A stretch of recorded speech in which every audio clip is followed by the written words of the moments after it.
వ్రతశాల ఇది నా యేసు నివసించశాల. శక్తిమంతుడైనటువంటి దేవాతి దేవుడు మనలందరినీ ప్రేమించి ఆయన ఇచ్చినటువంటి శ్రేష్టమైన వాక్కును చదువుకుందాం. సామెతల గ్రంథం 8వ అధ్యాయం 14వ వచనం. ఆలోచన చెప్పుటయు లెస్సైన జ్ఞానమిచ్చుటయు నా వశము, జ్ఞానాధారము నేనే, పరాక్రమము నాదే. ఎవరంటున్నారు ఈ మాట? దేవుడే అంటూ ఉన్నాడు ప్రియులారు. ఆలోచన చెప్పేది నేనే, లెస్సైన జ్ఞానం ఇచ్చేది కూడా నా వశమే, జ్ఞానాధారము నేనే, పరాక్రమం పౌరుషము రోషము కూడా నేనే అని దేవుడు ఆజ్ఞాపిస్తున్నాడు. దేవుని సన్నిధిలో చేరిన దేవుని బిడ్డలమైన మనం చాలాసార్లు ఇలాంటి ఆలోచనలు చేస్తూ ఉంటాం. దేవా, నీ జ్ఞానము నాకు ఇవ్వయ్యా, నీ జ్ఞానముతో నన్ను నింపయ్యా అనే దేవుని సన్నిధిలో ప్రార్థన చేయకుండా మనమే జ్ఞానవంతుల్లాగా ఫీల్ అయిపోయి, మనమే బుద్ధిమంతుల్లాగా ఫీల్ అయిపోయి, లెస్సైన జ్ఞానం మనకున్నట్టుగా ఫీల్ అయిపోయి చేస్తూ ఉంటాం. ఇది రాజులు, అధికారులు, ప్రధానులు కూడా ఇలాంటి ఆలోచనలు చేస్తూ ఉంటారు. దేవుని స్వాధీనంలో లేనటువంటి వారికి ఇలాంటి ఆలోచనలు వస్తూ ఉంటాయి. అయితే భక్తులు ఏం చేశారంటే, ఏదైనా జ్ఞానం కావాలంటే, వివేకం కావాలంటే దేవుణ్ణి బ్రతిమలాడుకున్నారు ప్రియులారా.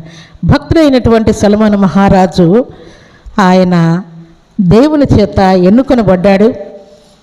దావీదు దేవుని యొక్క మందిరాన్ని కడతానని ఆశపడి అన్ని వెండి, బంగారము, ధనము, ధాన్యము, ఈనుము సమస్తము కూడా సమకూర్చిన తర్వాత దేవుడు ఆయనతో మాట్లాడి, నువ్వు చాలామంది మనుషుల్ని చంపేశావు కాబట్టి నీ చేతులతో నా మందిరాన్ని కట్టకూడదు, నీ గర్భమున ఒక కుమారుడు పుట్టబోతూ ఉన్నాడు, ఆయన సమాధానకర్త, ఆయన నా మందిరాన్ని కడతాడు, చాలా జ్ఞానం కలిగినవాడు, అతని వంటి వాడు ఇక ముందు ఉండడు అని చెప్పి, అప్పుడు సొలొమోను మహారాజు రాజు అయిన తర్వాత, దావీదు నా కుమారుడు, ఆ దేవుడు నిన్ను ఎన్నుకున్నాడు నాయన, చాలా భయంతో భక్తితో దేవుని యొక్క మందిరం పని ప్రారంభించు, నీళ్ళు కాదు నా ఇల్లు కాదు, ఇది దేవుని మందిరం కాబట్టి చాలా జాగ్రత్తగా నువ్వు ఈ పని చేయాలి, ధైర్యంగా ఉండు, దేవుడు సమస్తం సమకూరుస్తాడు, పనివారిని కూడా నీకు ఇస్తాడని చెప్పిన తర్వాత అప్పుడు సొలొమోను మహారాజు భయపడిపోయి, అమ్మో మన ఆయన కంటే నేను గొప్పవాడినా, మన ఆయన్ని పక్కన పెట్టి దేవుడు నన్ను ఎన్నుకున్నాడే, నన్ను మందిరం కట్టమంటున్నాడే అని తన హృదయంలో భయపడిపోయి ఈ ప్రార్థన చేస్తూ ఉన్నాడు. చూడండి, గ్రంథంలో నుండి మొదటి రాజుల గ్రంథం 3వ అధ్యాయం 9వ వచనాన్ని చదువుకుందాం. ఇంత గొప్పదైన నీ జనమునకు న్యాయము తీర్చగలవాడు ఎవడు? కాబట్టి నేను మంచి చెడ్డలు వివేచించి నీ జనులకు న్యాయము తీర్చినట్లు నీ దాసునైన నాకు వివేకము గల హృదయము దయచేయము అని దేవుణ్ణి వేడుకున్నాంట. ఇంత గొప్ప రాజు సొలొమోను మహారాజే దేవుని దగ్గర తల వంచి, దేవా నా జ్ఞానం లేదయ్యా, వివేకం లేదు, ఏ మనిషికి ఎలాగో న్యాయం తీర్చాలో కూడా తెలియదు, కాబట్టి నీ జ్ఞానము వివేకము నాకు అనుగ్రహించని దేవుని సన్నిధిలో ఆయన ప్రార్థన చేసుకున్నట్ట. ఈ ప్రార్థన దేవునికి ఎంతో సమ్మతమైందంట ప్రియులారా. చూడండి దేవుడు ఏమన్నాడు ఆ ప్రార్థనకు 11వ వచనం. దేవుడు అతనికి ఇలాగూ సెలవిచ్చెను, దీర్ఘాయువునైనను ఐశ్వర్యమునైనను నీ శత్రువుల ప్రాణమునైనను అడుగక న్యాయములను గ్రహించుటకు వివేకము అనుగ్రహించుమని నీవు అడిగితివి. నీవు ఈలాగున అడిగినందున నీ మనవి ఆలకించుచున్నాను, బుద్ధి వివేకములు గల హృదయము నీకు ఇచ్చుచున్నాను.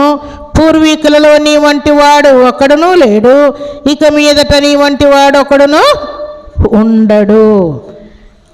దేవునికి స్తోత్రములు కలుగునుగాక, దేవునికి మహిమ కలుగునుగాక.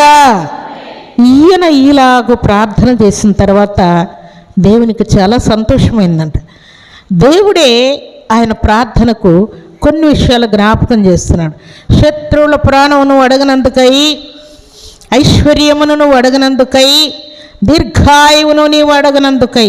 అనగా రాజులు ప్రార్థన చేస్తే, ఫలానా మూలన ఒక శత్రువు ఉన్నాడయ్యా, ఆ మూలన ఒక రాజు ఉన్నాడు, ఆ రాజు నా మీదకి వస్తున్నాడు, వాడిని నా మీదకి రానియద్దు, వాడిని అక్కడే హతం చేయి. ఈ మూలన ఇంకొక రాజు ఉన్నాడు, వాడిని కూడా ఇక్కడ రానియద్దు, వాడిని హతం చేయి అని ప్రార్థన చేసేవారంట అప్పటి కాలంలో రాజులు.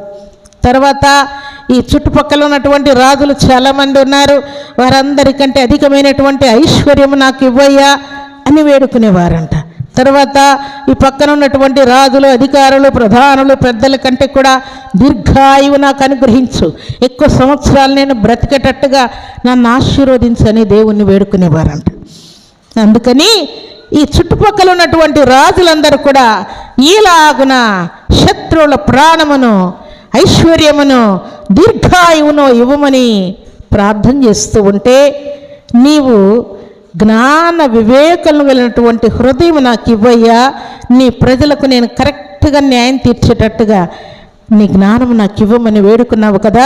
ఈ ప్రార్థన నాకు అనుకూలమైంది కాబట్టి నీవు అడిగిన దానికంటే కూడా విస్తారముగా నేను ఇవ్వబోతున్నాను.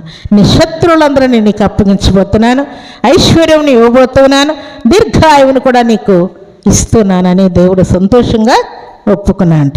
దేవుని సన్నిధిలో చేరినటువంటి దేవుని ప్రియబిడ్డలమైనటువంటి మన జీవితాల్లో లెస్సైనటువంటి జ్ఞానము, వివేకము కలిగినటువంటి హృదయము, దేవుని మాటకు తలవంచేటువంటి కృపను మన చేతిలో ఉండదు ప్రియులారా. అది దేవుని వశంలో ఉన్నది. మనము దేవుని సన్నిధిలో హృదయపూర్వకంగా వేడుకుంటే దేవుడు అట్టి జ్ఞాన వివేకం కలిగినటువంటి హృదయాన్ని మనకు తప్పకుండా ఇస్తాడు. రోషపూరితమైనటువంటి మాటలు కూడా దేవుడు మనకిస్తాడు.